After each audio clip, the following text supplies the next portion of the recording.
We've had a number of people ask questions about black pepper. So to try and answer as many as possible, as simply as possible, we decided to put together this short video. We hope this will answer most of your questions, but if there's something we left out, just let us know. Welcome to Smokin' Ass Barbecue.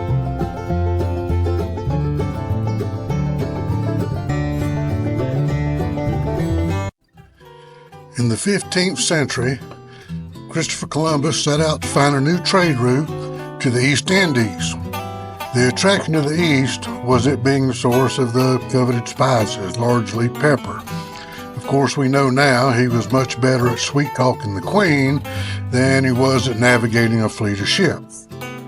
Piper nigrum is actually a large growing vine that's usually grown up trees or tall poles, and is more commonly known as the black pepper plant. Black pepper is the most common spice in the world. The peppercorn is actually the fruit of the plant, and depending on when it's harvested, processed, and dried, it can produce black, green, or white peppercorns. The peppercorns grow in clusters and change color from green to red as they ripen. When the peppercorns are picked ripe and then dried, they turn black. Some of the peppercorns will be soaked, usually in a salt water solution. This will cause the outer layer to peel off and expose the white seed inside. This is how they get white peppercorns.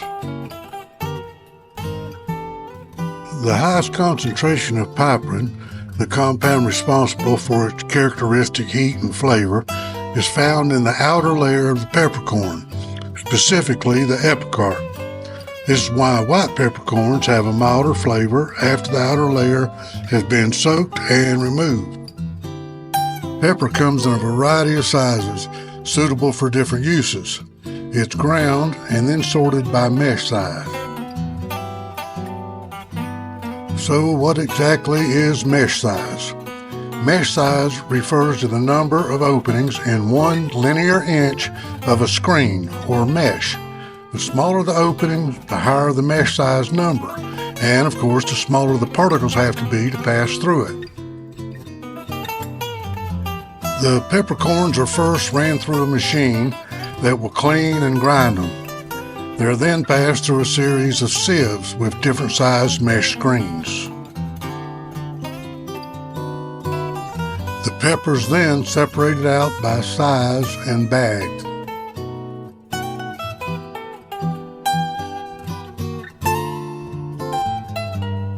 And finally, we have our pepper ready for packaging.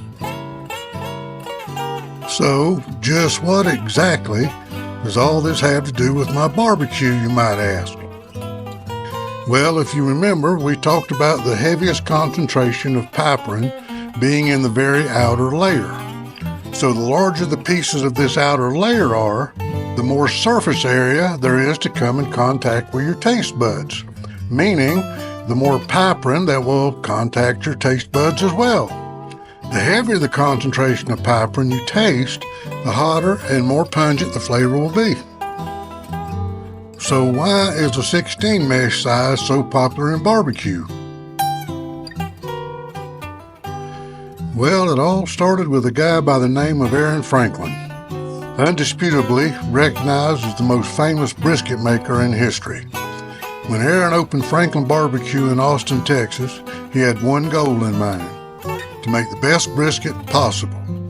Staying with true Texas style, he decided to make his rubs using salt and pepper only. But he needed a simple salt and pepper rub to be perfect. After hundreds of tries, he found that Morton kosher salt was not only the perfect size, but was also the most consistent in size of any brand he tested. Planning to make his rub with a 50-50 ratio of just salt and pepper, he needed a pepper size the exact same size as the salt granules. But not only that, Texas barbecue is a pepper-forward flavor, so the pepper had to stand out a little bold. But if the size was too big, it would be overpowering, and if too small, it wouldn't be powerful enough. So somehow he had to do the impossible. He had to find a mesh size that would match the salt size so it blended well. It had to be big enough to show through, but at the same time, not overpower the flavor of the meat.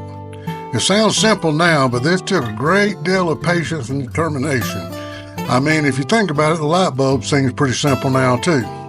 Anyway, it turned out that 16 mesh black pepper was the perfect size.